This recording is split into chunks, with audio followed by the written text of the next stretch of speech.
Well, in Russia, Christians are tested by hardship.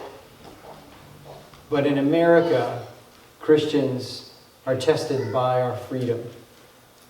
Nobody pressures us about religion. Nobody pressures us to go to church or to read the Bible or to even seek God. So we relax. And sometimes we're not as concentrated on Christ as we ought to be, on His teaching, how He wants us to live. A young man in the army confided with his chaplain. He said, I don't go about with another woman if I'm less than 50 miles away from home. So his loyalty expanded 50 miles from home. Well, that's no loyalty at all, right? I mean, either our loyalty is ubiquitous everywhere for us, or it's not loyalty at all. Folks, we need to understand that true loyalty really is an expression of agape love. And so our goal today is really just to evaluate ourselves in a way that would help us gauge how well are we expressing agape love toward God and toward others. To better understand what I'm talking about, if you'll turn with me to the book of Ruth. As we continue our study in Ruth, we're still in chapter 1. I'll begin reading in verse 6 of Ruth chapter 1. Then she arose with her daughters-in-law to return from the country of Moab, for she, Naomi, had heard in the fields of Moab that the Lord had visited His people and given them food. So she set out from the place where she was with her 2 daughters-in-law, and they went on the way to return to the land of Judah. But Naomi said to her 2 daughters-in-law, "Go, return each of you to her mother's house. May the Lord deal kindly with you as you have dealt with the dead and with me. The Lord grant that you may find rest, each of you in the house of her husband." And then she kissed them, and they lifted up their voices and wept. And they said to her, "No, but we will return with you to your people."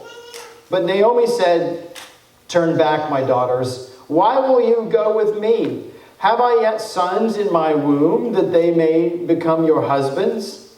Turn back, my daughters. Go your way, for I am too old to have a husband. If I should say, I have hope, even if I should have a husband this night and should bear sons, would you therefore wait until they were grown? Would you therefore refrain from marrying? No, my daughters, for it is exceedingly bitter to me, for your sake, that the hand of the Lord has gone out against me." Then they lifted up their voices and wept again. And Orpah kissed her mother-in-law, but Ruth clung to her.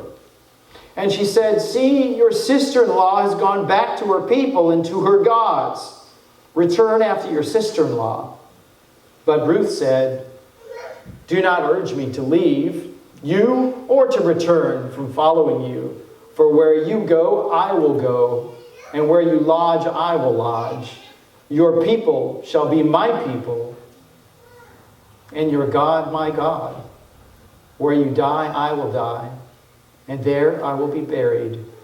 May the Lord do so to me, and more also, if anything but death parts me from you." And when Naomi saw that she was determined to go with her, she said no more. So the 2 of them went on until they came to Bethlehem.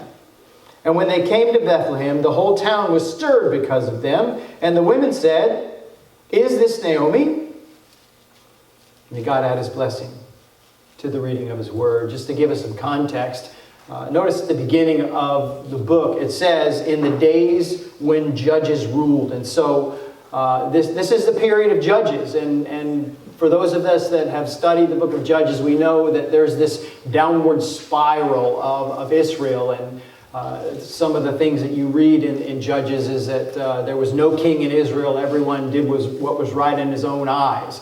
And so the Judges is this very dark time in Israel where the people will stray away from God, and then God allows their enemies to come in and infiltrate them, and then they cry out to God, and God sends a judge to rescue them. And the cycle continues, and it continues to spiral down. So that's the period of time that we're looking at. These things are occurring. It took place probably in the last third of the second millennium BC. So it's around 1200-ish BC that it took place. Well, last week we discovered that they left the land, these folks, and they went to the land of Moab. I think I have a map for you there just to kind of show you where that is. And so Naomi, Ruth's mother-in-law, lost her husband, and subsequently she lost her 2 sons. And as devastating as a loss of loved ones is, this is even more devastating to them than it would be to us today. And I say all that to say, for us at least we have Social Security, we have unemployment, we have support systems in place that the government has put in place to help buoy us up. We have 401ks, we have retirement plans. Well, here we have nothing. So these women have no one to support them. They have no means of gaining any kind of support, not even to have a place to live or have any food to eat. So, I mean, they're absolutely devastated, laid waste. Ruth recognizes this, and so she's like, Naomi's old. She's going to head back to Israel, back to the land all by herself? No, I can't do this. And so she says that very, very famous poetic line there that we'll look at in just a moment. If you will, go with me to verse 6 of chapter 1. So here, if you don't look closely, you might miss it. We see the first mention of the Lord here in the book of Ruth. So Naomi has heard, notice what the text says, that the Lord has restored the land. If we had an economic crash, or if we had a big famine and things crashed into the rocks, and then all of a sudden things came back up out of it, who would we attribute it to? Probably the current administration. Bad things that happen, we blame the old administration, right? Good things that happen, we take credit for it in the administration. So Naomi and Ruth, they hear this news that things have turned around in Israel, and immediately, who do they credit? God. Why? Because they recognize the sovereignty of God. They recognize that God is in charge and that God ordains the events of life and so forth. So look at verse 8. So you see for the first time in the passage that word, and the Hebrew word is chesed. Okay, it's translated as kindly, and it's used to describe God, and it means loyal love. God's loyal love to Israel is displayed here in His mercy and what He has done here. His loyal love expresses God's loyalty to His covenant and His love for His people. So Naomi's desire to return home shows her acknowledging that this dependence on God and the circumstances that seem hopeless. Circumstances that seem absolutely hopeless for Naomi, and yet she looks and recognizes that the rest belongs to resting in the Lord, not in her circumstances. How often have the circumstances of our life looked as if there was no hope? How often have the circumstances in our life appeared like there's no answer, there's no solution? And yet here, as devastating as the circumstances of our life may be now, or may have been, or may be in the future, they're not going to compare to what's going on here for Naomi and for Ruth. And look, they turn to God, and they look to God for their hope. They look to God for rest. Which brings me to verse 9, and there that concept of rest. It's found here with the idea that security that comes from marriage, and Naomi uses that. Go back to your land and get a husband so that you can have rest. So you get the idea of what that word in this context means, right? When we talk about rest, what is it? It's a relief from anxiety. You ever been anxious? You ever had you ever had a panic attack? I have. You ever had this sense in the pit of your stomach that's just gnawing at you because of the circumstances of life, or the concern of the outcome of events? You ever look to the future with anticipation of, well, gee, if things break this way, that's going to be all right. But, oh boy, if they break this way, not going to be all that great. And then you have that sense of anxiety, that sense of stress, right? So what the word is expressing here is that Naomi's saying, go back, marry a husband, and then you'll have what? Security, provision, a comfort of knowing that things are taken care of in the future. But you see where Naomi's looking for her rest is in the Lord. And Ruth recognizes that. She recognizes. Look at verse 10. It's really a grouping of verses there, 10 through 13. So we see here that two daughters-in-law both insist on returning with Naomi, but she points out that she can't provide them with husbands. She can't provide them with rest, security, the looking to making sure that the future is taken care of. What do we do to make sure our future is taken care of? Well, we have the hope of Social Security, right? But we're told, well, that's may or may not be there, right? So what do? We build up our 401k, right? And our retirement.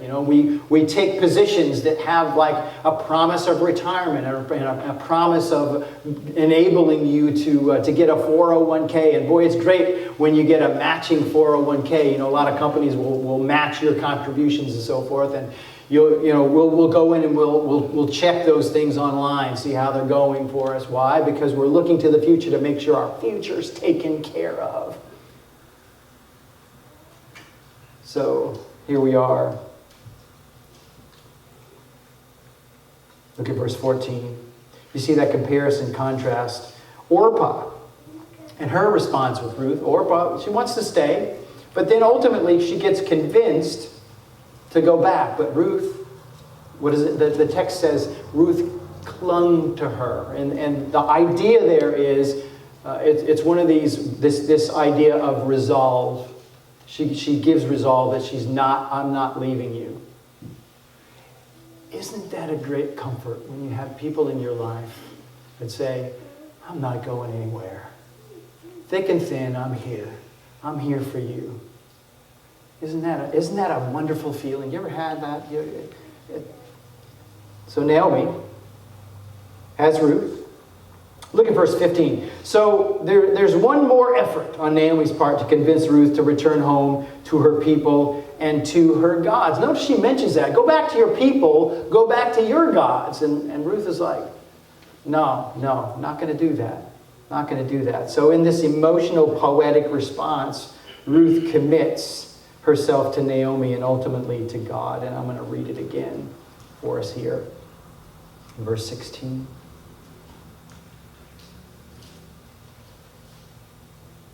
Do not urge me to leave you or to return from following you. For where you go, I will go. Where you lodge, I will lodge. Your people shall be my people, and your God my God. Where you die, I will die, and there I will be buried. And look at what she says. This is bringing down a curse on herself if she doesn't fulfill a vow here. May the Lord do so to me and more also, if anything but death parts me from you. That kind of commitment is rare, isn't it? At some point in our life, we've had people in our relationships that said, well, that's where I draw the line. And I'm done. Right? But Ruth says, no matter what happens, I'm sticking with you. No matter what. What a great comfort. And what character. Right?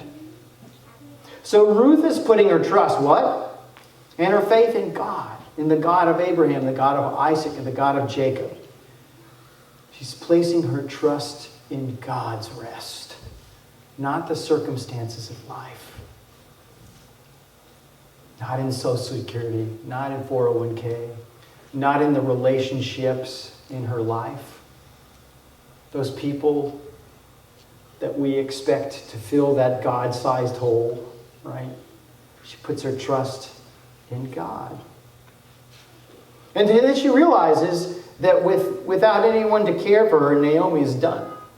I mean, this is a selfless act. I mean, let's just look at it for what it is here. You know, here's Ruth. She could be like, well, yeah, you're right. Good luck. Hope you make it. But she's looking at Naomi, and Naomi says, I'm too old. So, you know, it's not like she's in her 40s or whatever, right? Awesome.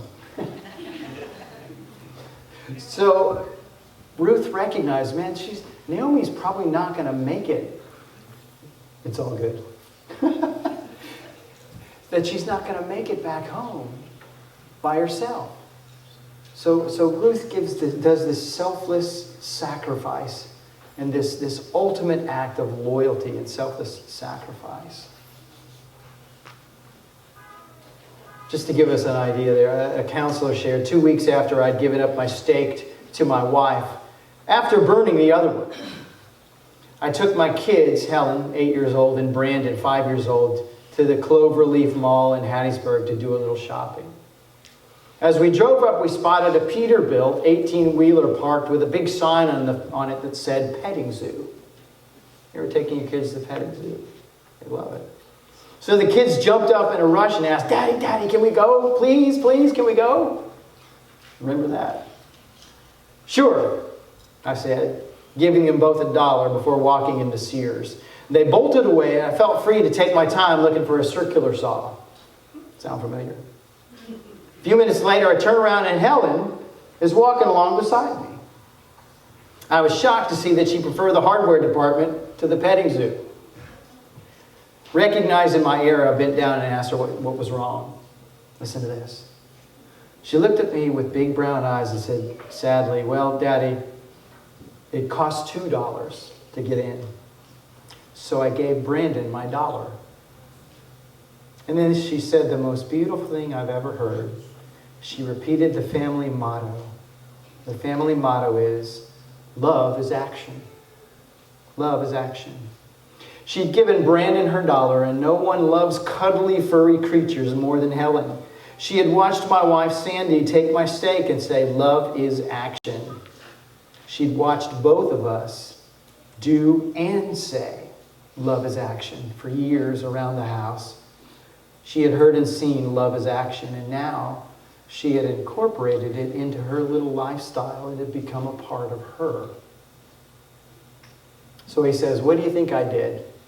Well, it's not what you might think. As soon as I finished my errands, I took Helen to the petting zoo. We stood by the fence and watched Brandon go crazy, petting and feeding the animals. Helen stood with her hands and chin resting on the fence, just watching Brandon. I had $2 burning a hole in my pocket. I never offered it to Helen, and she never asked for it. Because she knew the whole family motto is not just love is action, but love is sacrificial action. Love always puts the other first.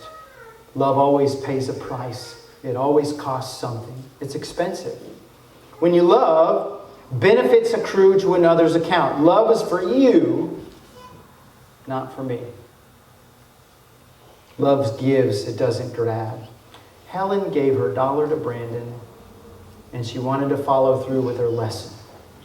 She knew she had to taste the sacrifice. She wanted to experience that total family motto. Love is sacrificial action.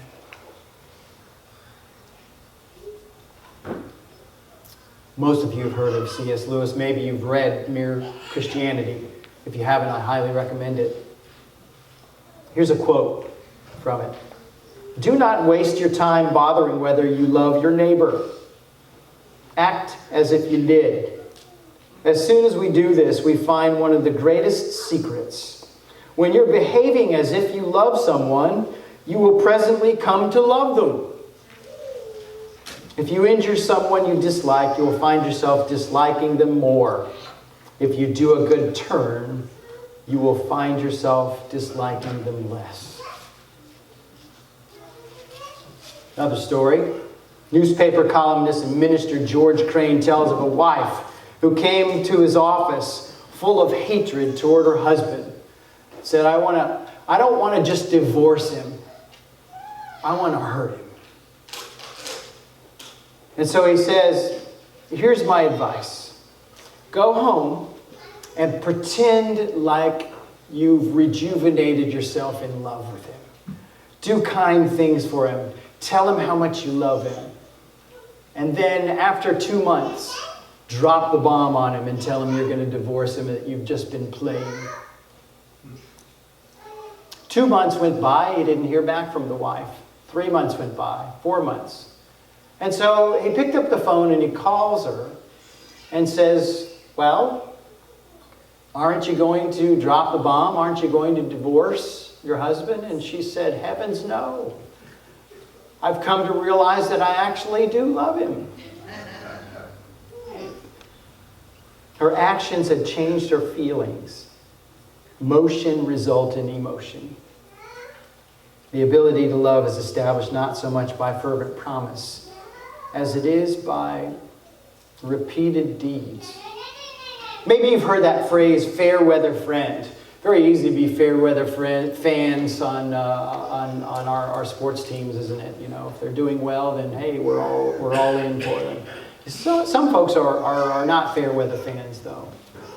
But the story goes, one of the all-time greats in baseball was Babe Ruth. His bat had the power of a cannon.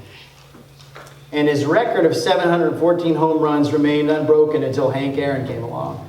The Babe was an idol of sports fans, but in time, age took its toll. And his popularity began to wane. Finally, the Yankees traded him to the Braves.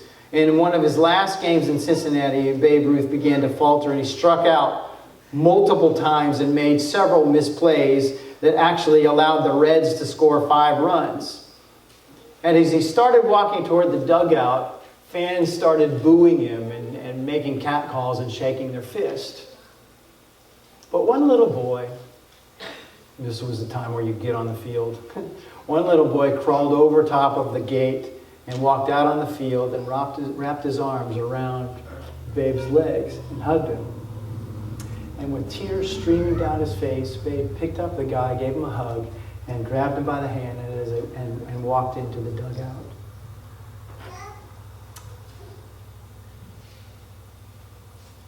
What is loyalty?